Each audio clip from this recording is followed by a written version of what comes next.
कहते हैं कवियों का काम देशभक्ति की अलख जगाना और लोगों को हँसाना होता है, लेकिन एक कवि के द्वारा जब देश के पीएम का नाम अपनी कविता में लिया गया तो उन्हें अपमान सहना पड़ा। क्या पूरा प्रकरण था? इसी पर बातचीत कर लेते हैं। सौरभ सुमन जी हैं हमारे साथ।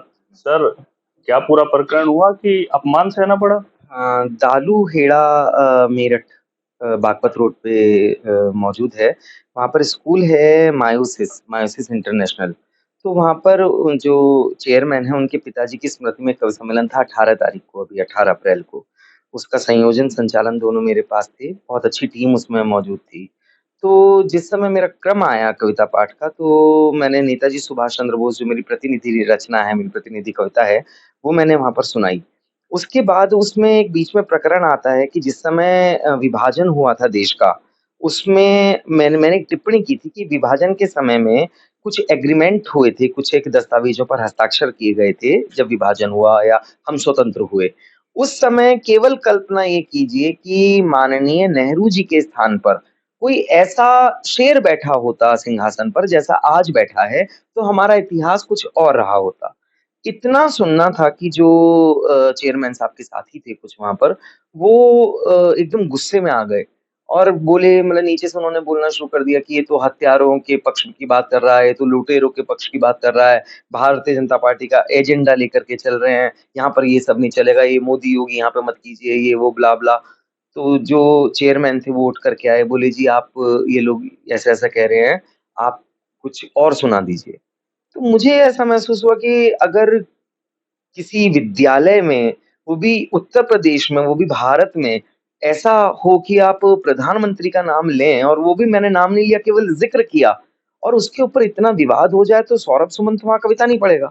मैंने तत्काल अपना काव्य पाठ बंद किया और मैं बैठ गया, मैंने कहा कि मैं क्रम को आगे बढ़ाता हूँ, मैं कविता नहीं पढ़ूँगा। क्या कविता थी वो, एक बार बताएँगे? नेताजी सुभाष चंद्र बोस मेरी प्रचलित कविता, उसकी तो एक क्लिप जो उस समय जब मेरे को बिठाया गया, वो इस समय इंटरनेट पे बहुत ज़्यादा वायरल भी है।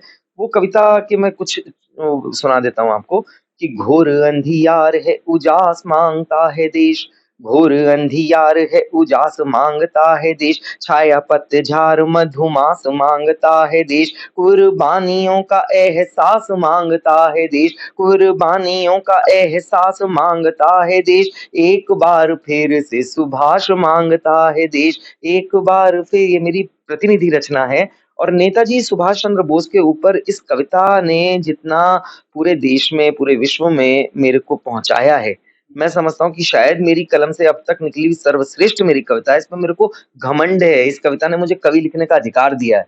मैं इस कविता को पूजता हूँ और मेरे को जब वहाँ पर लगा कि मेरे को अपना सर्वश्रेष्ठ सुनाना चाहिए, तब मैंने इस कविता का चयन किया। मैं बहुत आहत हूँ, अंतर्मन से उद्वेलित हूँ कि ऐसा हुआ। क्या चाहते हैं? क्या माँग है अपनी? निश्चित तौर पर जो मेरी माँग है वो ये है कि आज कल डीएम साहब का मेरे पास फ़ोन आया था और आज एसडीएम साहब ने भी वो पूरा का पूरा प्रकरण उस संदर्भ में जानकारी ली उन्होंने और मेरे से उन्होंने कुछ एक फ़ोटोग्राफ्स भेजे थे कि इसमें से आप चिन्हित करें कि कौन लोग हैं। तो जो 2 लोगों को मैं पहचान पाया उनमें से, मैंने उनको बताया कि मैंने कहा ये लोग थे जो विरोध कर रहे थे। अब चेयरमैन साहब की इसमें मैं ये पूरा ये नहीं कहूँगा क्योंकि कारण ये आए निश्चित तौर पर मेरे पास चेयरमैन थे। लेकिन एक व्यक्ति जो एक समारोह को आयोजित कर रहा है, उसका दायित्व ये भी है कि वो समारोह कहीं क्षतिग्रस्त ना हो जाए। तो जब उन्होंने देखा कि विवाद हो रहा है, तो उनका मेरे को कहना एक वाजिब था और उन्होंने ये भी नहीं कहा कि आप कविता पाठ रोक दें। उन्होंने कहा इसमें कुछ परिवर्तन कर लें। ये मेरे अपने एहसास थे, मेरे अपने भाव थे, जिन्होंने मुझे स्पष्ट रूप से मना किया कि आप कविता नहीं पढ़ोगे। जहाँ पर माननीय प्रधानमंत्री जी का सम्मान नहीं है, वहाँ सौरभ का कोई सम्मान नहीं है। तो मैंने इसलिए काव्य पाठ रोका। मेरा मन है कि जो लोग इस प्रकरण में वहाँ पर मौजूद थे, जिन्होंने विरोध किया, उनके प्रति दंडात्मक कार्रवाई हो। बिल्कुल, ये थे हमारे साथ कवि सौरभ सुमन। इनके साथ एक ऐसी घटना हुई कि इन्हें अपनी कविता पढ़नी भारी पड़ गई। पीएम नरेंद्र मोदी यहाँ तक का अपमान किया गया, साथ ही हत्यारा भी बताया गया। लेकिन अब देखने वाली बड़ी बात ये है कि उन आपत्तिजनक टिप्पणी करने वाले लोगों पर क्या कार्रवाई की जाती है, या एक बार फिर इसी तरह से उन्हें बख्श दिया जाएगा। मैं अपने वीडियो जर्नलिस्ट के साथ राजू शर्मा, के न्यूज़ मेरठ।